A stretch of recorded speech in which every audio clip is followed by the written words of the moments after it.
مرحب مرحب يا رمضان ويا مرحبا بك يا رمضان مرحب مرحب يا رمضان ويا مرحبا بك يا رمضان فيني ብዙ ሰው ታስቃለች አሳቃቻችሁ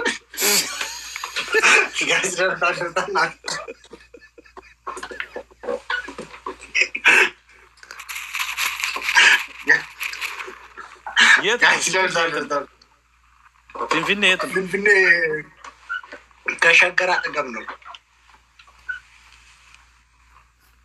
ማለት ሸገር የት ነው ደግሞ ሸገር ከፊንፊኔ ማለት ከደብረ ብርሃን ኤግዛክትሊ 120 ኪሎ ሜትር ርቀት ላይ ነው የሚገኘው። ኦኬ አዲስ አበባ ማለት ነው። አይ ፊንፊኔ ያው አዲስ አበባ ነው የምትላት አንተ። ፊንፊኔ የሚባል ሀገር የለም።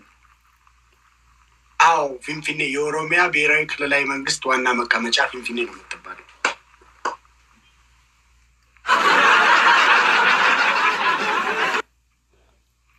የኦሮሚያ ብሔራዊ ክልላዊ ብዙ ሰው ያስቃል። አሳቃችሁ ጋይስ ደፍታ ጎዳ እሺ እኔ የምልህ እሺ ስንት ኪሎ ናት ፊንፊኔ? አልመዘንኳት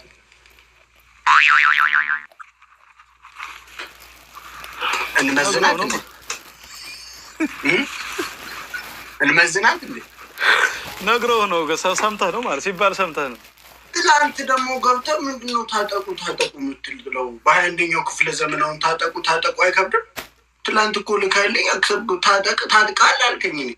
እኔ በዚህ ዘመን እውቀት ልከህልኝ አትዋሽ። አንደኛ መዋሸት ጥሩ አይደለም፣ ኃጢአት ነው። እኔ ልክ ያላቅም ለሰው እኔ እንጃ ልኬልም ሊሆን ይችላል፣ ችግር የለውም። እኔ እናንተ አሁንም ልከህልኝ ነው ትላንት ስለነበር ሊሆን ይችላል፣ ችግር ግን በ21ኛው ክፍለ ዘመን እውቀት መታጠቅ አይሻልም? አሁን እኔ እናንተ በንግግር ስንተማመን በየትኛው ትምህርት ቤት ነው እውቀትም ይማር? ምን አልከኝ? በየትኛው ትምህርት ቤት ነው እውቀት የምንማረው? ሰው ለመማር የግድ ትምህርት ቤት መሄድ አይጠበቅበትም። ሰው በብዙ መንገድ ራሱን ያስተምራል። ኢንተርኔት አለ፣ መጽሐፍ አለ። የሰው ልጅ በእውቀት ለመብቃት ትምህርት ቤት መሄድ የለባቸውም ብዬ ነው ማምነው። አንድ እንደተማረ ሰው ተምረሃል? አዎ ከስህተቴም ተምሬያለሁ፣ ትምህርት ቤት ሄጄም ተምሬያለሁ፣ በመጽሐፍም ተምሬያለሁ። ጋይስ ምንድን ነው ታብታብ እያደረጋችሁ አይደለም? ተኝታችሁ ትስቃላችሁ። ምንድን ነው ግዶፋ ምን አባታችን ናርታ ይሰራል። ታብታብ ግበሩዋ። ኦኬ እስኪ ጥያቄ ማለቴ እስኪ አሁን የተማርከውን ነገር ትንሽ አካፍለን እስኪ። እንዴት ነው ያንተ የትምህርት ስነት ነው? በምን ጉዳይ ላይ? እውቀት አንጻራዊ ነው። ስለ ስነ ተዋልዶ። በምን ጉዳይ ላይ? ስለ ስነ ተዋልዶ። ስለ ስነ ተዋልዶ አልተማርኩም፣ አልተማርኩም። አየው ትምህርት ቤት በለል። እሺ ማን ነበር አስተማሪ?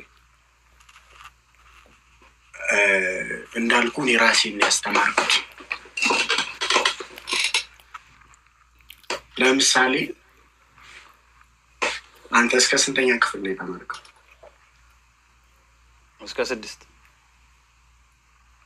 ደርሰሃል? 6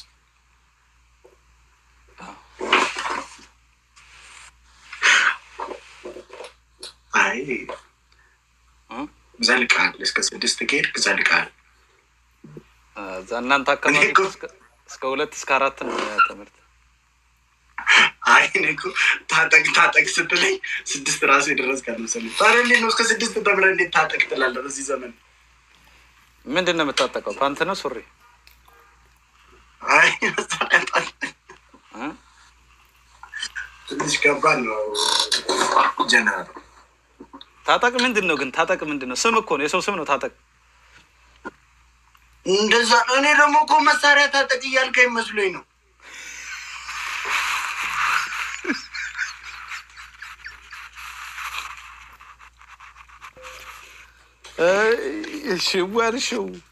ሽዋልሽው ያቅፈኛል ብለሽ ራሴ አደርሽው ያላገሬ ሰው ሱሪ እስኪ ለምሳሌ ታጠቅ የሚባል የሰው ስም የለም? አለ ለምንድን ነው ታብታብ ታጠቅ የሚባል አንድ አብሮ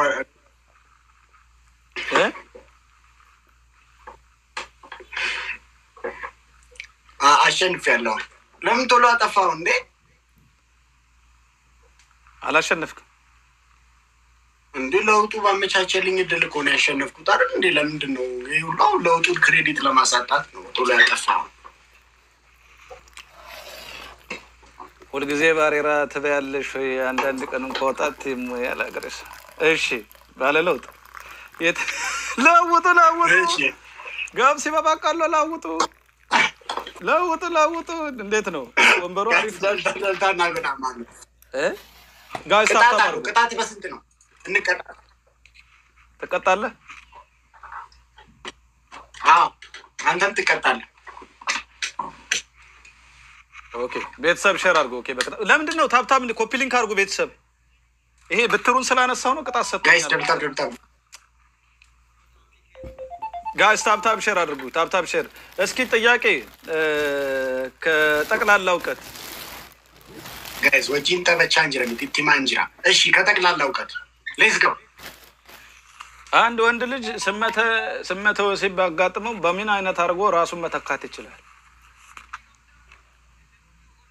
ስሜተ ወሲብ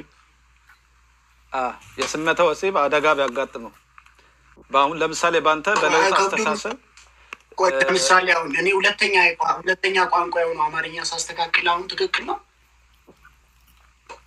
ሁለተኛ ቋንቋ ነው እንዴ? እና ሁለተኛ ቋንቋ የሆነው እኮ እኔ ቅኔ እየዘረፍኩ ነው። አንተ ከአንተ በልጬ በአማርኛ። አረ ምንድን ነው በለጥከኝ እንዴ? እና እኔ ከአንተ የተሻለ አማርኛ እያወራሁ እኮ ነው። አረ በዚህ እንኳን ተሻለ አንተ እንዴ እኮ እያወራህ ነው። ችግሩ እየሰማህ ለመሆኑ ነው። ልዩነቱ መስማት ላይ ነው። ምንድን ነው እንዴ? መስማትና ማውራት ይለያያል። አራት አባ ቤተሰብ መስማትና ማውራት ይለያያል። ብዙ ጊዜ አራት አበባ ስትፈልግ ትነግራቸዋለህ አንተ? አልነግራቸውም፣ በጥቅሻ ነው። እኔ አሁን አልነገርኳቸውም፣ ሞልተውታል። አንተ አራት አበባ ልካቸው አስፈላጊ ነበር ምን ነገር? ንጉስ ፊት ነህ። እኔ ጋር ሆነህ ካልሰጡህማ ማንም ሰው ጋር ሆነህ አይሰጥም። ይሄን ማወቅ አለ። እኔ ፊት ሆነህ ካልሰጡህ እኔ ፊት ሆነህ ንጉስ ነገር ደግሞ ትወዳላችሁ። ምንድን ነው ከንግስና ጋር ንጉስ ምናምን? ፍጥረታችን ተሰጥቶ ነው ተላይኛው። በዚህ ዘመን አሁን ንጉስ ምናምን ከባድ እኮ ነው። አሁን ዘመኑ እኮ ነው ሄደው። አሁን አንደኛው ክፍለ ዘመን ምን አናደደ ንጉስ ምናምን ብዙም እኮ እንትን እኮ ነው አሁን ዘመኑ። አይመችም ለንጉስ ነው። እንዴት ለምን አይመችም? አይ ንጉስ ምናምን አይሆንማ እንትን ነው። እስኪ አብራራ። ዋት ንጉስ ተው እንጂ እንዳታለቅስ። ማለት ንጉስ ማለት ንጉስ ማለት የሰው ልጆች ስልጣኔና እውቀት ትንሽ በነበረ ሰዓት ለአንድ ግለሰብ ወይም አቅም ያለው አንድ ግለሰብ ሰዎች ላይ ተሹሞ የእግዚአብሔርን አይነት ስልጣን አግኝቶ የፈለገውን የሚያደርግበት ስርዓት። የሰው ልጆች ስልጣኔ በጣም በጠበበ ሰዓት የሰው ልጅ ሰውን እንደ ባሪያ በሚነግድበት ሰዓት የነበረ ስርዓት ነው የንጉስ ስርዓት። ለአንድ ግለሰብ የእግዚአብሔርን አይነት ስልጣን አንድ ያቁባት የባሪያ ንግድ ተጠሪ አንድ ይችን እዚች ላይ አብራራ። አየህ እውቀት ሲወራ ለምንድን ነው አሁን እኔ ጀነራል እስከ 6 መማርን እንድጠራጠር የሚያደርገኝ? እውቀት ሲወራ ትደነግጣለህ። እስኪ ተረጋጋ። መገንባረ ተኮሳተረ ቀስ በል እንጂ መልስልኝ። አሁን ለምሳሌ እንዳንተ ምህር እንዳታስተማሪ አሁን ወቅቱንና ለውጡን ምክንያት በማድረግ ስለ ባርነት ያነሳው ነገር አለ። ባርነት ማለት ምን ማለት ነው? ጥሩ ጥያቄ። ለምሳሌ በዚህ በነጮቹ ጥቁሮችን እንደ ባሪያ እስከ መሻሻት ደርሰው ነበር ሳይሆን ይሸጡ ይለውጡ ነበር። እስከዛ ደርሰው ነው። እሱ ነው ባርነት። በዛ ዘመን ዓለም በዛው በድድብና ወቅት ነበር ንግስና ምናምን ያለው። አሁን ዓለም ግን እግዚአብሔር ለሰው ልጆች ዘመኑን የሚመጥን እውቀት ይሰጣል። ሰዎች አሁን የደረሱበት የአስተሳሰብና በአሁን ጊዜ ባርነት የለም ብለህ ታምናለህ? ኦፍኮርስ የለም። መልኩን ቀይሮ ሊኖር ይችላል። አንድ ነገር ልንገር ጀነራል መልኩን በባርነት ውስጥ ነኝ ብለህ ታምናለህ? በባርነት ውስጥ ነኝ ብለህ ታምናለህ አንተ? ኩኒ አላውቅም። እንደኔ እንደ ግለሰብ አንተ አሁን በዚህ ሰዓት አንድ ነገር ልንገር ወደፊት አንተ በዚህ ሰዓት ለአንተም ወደፊት የሚጠቅም ነገር ነው። እኔ አሁን በአሁኑ ሰዓት ላይ ከድሮ በበለጠ ድሮ በጉልበትና በጅራፍ በግልምጫ ነበረ ባርነት፣ እንደዚህ ዳይሬክትሊ ፊት ለፊት የሆነ በቃ አንተ እና ተብሎ ነበር አይደለ? አሁን ደግሞ ቅባትና ቅመም ያለው ሆኖ በተለያየ መንገድ ሀገርህ እንድጠላ ለእናንተ በእነሱ አመለካከት እንድታስብ ስልጣኔን ለውጥን የእነሱን መንገድ ተከታይ እንድትሆን ቁንጣ ለብሰህ የሰለጠንክ እንድትወስን በእንግሊዝኛ አውርተህ አራዳ ይሁንክ የተቀየርክ እንዲመስል አድርገው ባርነትን በሚገባ ከድሮ በበለጠ መልክ ቀይሮ ሊኖር ይችላል አይደለም አለ ብለህ ሲስተማቲክ ባርነት። አሁን አንተ ግን ባርነት ውስጥ ነኝ ብለህ ታስባለህ? ሁኔም አላውቅም፣ ወደፊትም አልሆንም፣ ላለመሆንም እየተዋጋሁ ነው። እኔ በራሴ ውጊያ ላይ እየተዋጋህ ነው። ምን አይነት ውጊያ ነው? የትጥቅ ነው?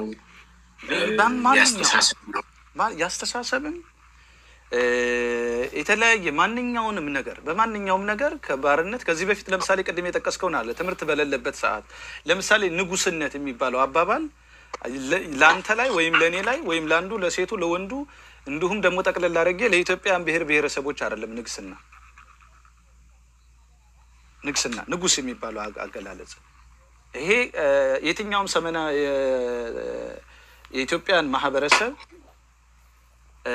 በተፈጥሮ የራሱ የሆነ ሀገር የራሱ የሆነ ባህል የራሱ የሆነ ቱርፋ የራሱ የሆነ ቅኔ የራሱ እውቀት የራሱ የሆነ ሀብት ንብረት ያለው ማህበረሰብ ነው። ከየትኛውም ዓለም ስልጣኔ በፊት ኢትዮጵያ የብዙ ባለቤት ነች።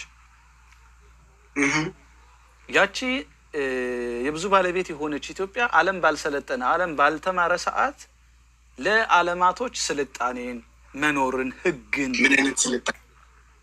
የመኖር ሰው ማክበር ለምሳሌ ነጭ ከለር ያለው ሰው በቁም አደባባይ ላይ አስፋልት ዳር በገመድ አስረው እንደዚህ የፊጥኛ አስረው በጥቁሮች ቁጭ ብለው ይዝናኑ ነበረ። ነጮች ያዙ ነበር እንደፈለጉ የሰው ልጅ እንደ ፍየል እንደ በግ የሰው ልጅ እንደ ፊት ለፊት ይሸጡ ነበር በአውራ ጠራራ ነጮች ያደርጉ ነበር። እሺ ያደርጉ ነበር። ያን ድርጊት ኢትዮጵያውያኖች ላይ ማድረግ አልቻሉም። በጦርነት ተሸነፉ።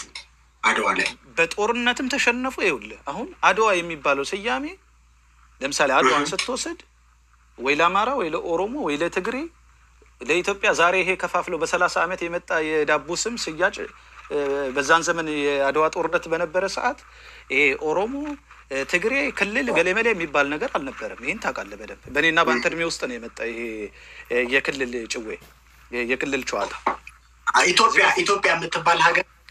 የምትባል ሀገርም ፎር ኢንፎርሜሽን አሁን አለች የምትባለው ኢትዮጵያ ሀገርም ከተመሰረተች 100 ምናምን ዓመቷ ነው። ከዛ በፊትም አሁን አንተ የምትለው ኢትዮጵያ ይኸውልህ ከተመሰረተች ኢትዮጵያ የምትባለው ሀገር 100 ምናምን ዓመቷ አይደለም። እኔ አንድ ነገር የምነግርህ ስሟ ሲያየ ወደ አንድ ሆና አንድ ነገር ላስቀምጥ። ለምሳሌ ከዚህ ጀምረህ አንተ ሀሳብ ትሰጣለህ። አንተ ብቻ አይደለም የምታወራው። ኦኬ እኔ እችን ነገር ልስጥህና በዛ ያንተን አሁን አንተ ያለህን አገነዛዘብ ለእኔ ታስረዳኛለህ፣ ሰዎችም ይረዱሃል። እኔ አሁን አንድ የምነግርህ ነገር ለምሳሌ ኢትዮጵያ ከዚህ በፊት በጎበዝ አለቃ ትመራ ነበረ። የጎበዝ አለቃ ለምሳሌ ኦሮሞውም በኦሮሞኛ ቋንቋ ተናጋሪ በገዳ፣ አማራውም በአማራ ንጉሳውያን፣ ጉራጌውም በጉራጌ ንጉሳውያን በየአንዳንዱ በንጉሳውያኖች ኢትዮጵያ ይተዳደሩ ነበረ አንዱ ለአንዱ ግብር በመገበር። ይሄን ሁላችንም እናውቃለን። ከአጼ ሚኒሊክ በኋላ ከአጼ ሚኒሊክ በፊት በአጼ ኃይለ ሥላሴ በአጼ ዮሐንስ ጋር በነበረ ሰዓት ሙስሊሞች ክርስቲያኖች የሃይማኖት ጦርነትም ሁሉ ነበረ። ያንን ነገር እሳቸው ግን ምንድነው እንድታወራው ነው ኢትዮጵያ ሀገር አንድ ላይ ሆና በአንድ አስተዳደር በአንድ መንግስት ስር ትተዳደር አለበት። ልነግርህ እኮ ነው ልነግርህ ስማኛ ይሄን ነገር እኮ ላመጣልህ ነው። ይኸውልህ ወንድሜ አዳምጠኝ። ይሄን ነገር እኔ ላመጣልህ ነው። በዛ ላይ ትሄዳለህ። ለምሳሌ ኢትዮጵያ ከዚህ በፊት ወደ አንድ ሁና እንጂ ኢትዮጵያ ከተመሰረተች የሚባለው ነገር አግባብ አይደለም። 100 ምናምን ዓመቷ አይደለም ኢትዮጵያ የምትባል ሀገር መኖር ከጀመረች። አሁን አጼ ሚኒሊክ አማካኝነት በተለያየ ቦታ የነበሩ ንጉሳውያኖችን ወደ አንድ በማምጣት በጥበብ ሃይማኖት ጦርነት የነበሩ ነገሮችን በማግባባት ወደ አንድ ኢትዮጵያ ሆነው ከብዙ አጼዎች ኢትዮጵያን ገዝተዋል። ነገር ግን ኢትዮጵያን አንድ አድርጎ የመሩ አጼ ምኒልክ ናቸው። አንድ ነገር ልንገርህ። ለምሳሌ አንድ ጥያቄ ልጠይቅህ። አሁን ኢትዮጵያ የምትባል ሀገር አለች፣ ኢጅፕት፣ ጅቡቲ የምትባል ሀገር አለች፣ ኢስት አፍሪካ በአጠቃላይ አለ። ለምሳሌ አብይ የሚባል ንጉሥ ዛሬ ተነስቶ ሁሉንም ጅቡቲ ምናምን አነጋግሮ ኢስት አፍሪካን ሙሉ አንድ አድርጎ ኢስት አፍሪካ የምትባል ሀገር ቢመሰርት የዛሬ 50 ዓመት ኢስት አፍሪካ ከተመሰረተች 50 ዓመቷ ነው። ከዛ በፊት ኢስት አፍሪካ ነበረች፣ ግን የተለያዩ መንግስቶች ነበሩ። ገብቶሃል አይደል? የኢትዮጵያም ዘሰም ሺት ነው። ኢትዮጵያ የምትባል አሁን ያለችው ኢትዮጵያ ቅርጿ ነበረ፣ ግን በአንድ መንግስት በአንድ አስተዳደር ስር ትተዳደር አልነበረም። አለቀ። በዛ በኩል ሰሜን አካባቢ የእናንተ አካባቢ አቢሲኒያ የሚባል ሀገር መስርተዋል ከስንት ሺህ ዓመት በፊት።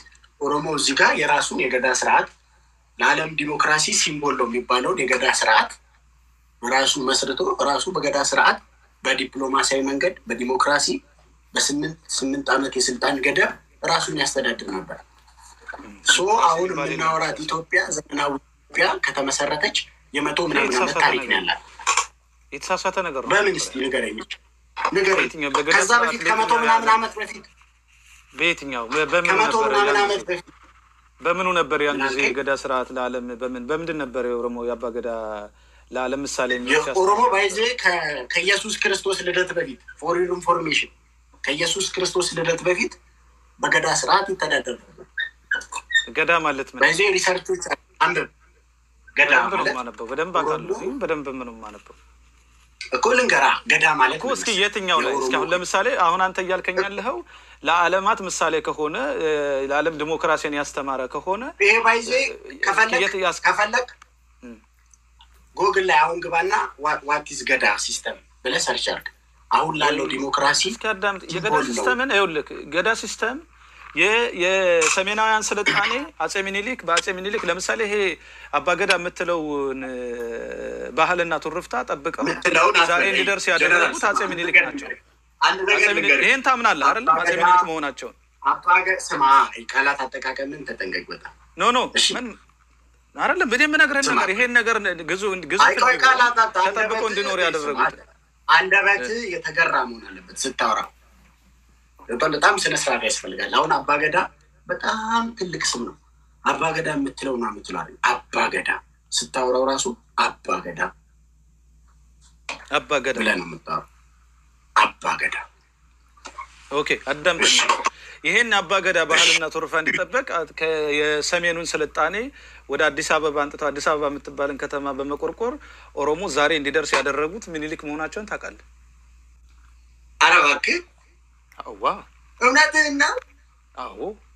በአባገዳ ስርዓት የትኛው ከተማ ተመስርቷል? ምን አድርጋችኋል? ምን አስቀምጣችኋል? በአባገዳ ስርዓት ለሀገርም ሆነ ለሕዝብ የሚጠቅም ምን የተደረገ ነገር አለ? አሁን ብዙ ማውራት የማልፈልገው ነገር ተቀበለው ስለሆነ አይደለም እመን ለምን ታውቃለህ?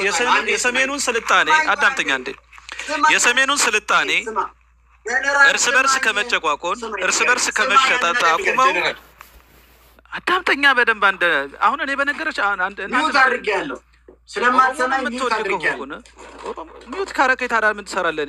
በጋል ጠብቅ እኔ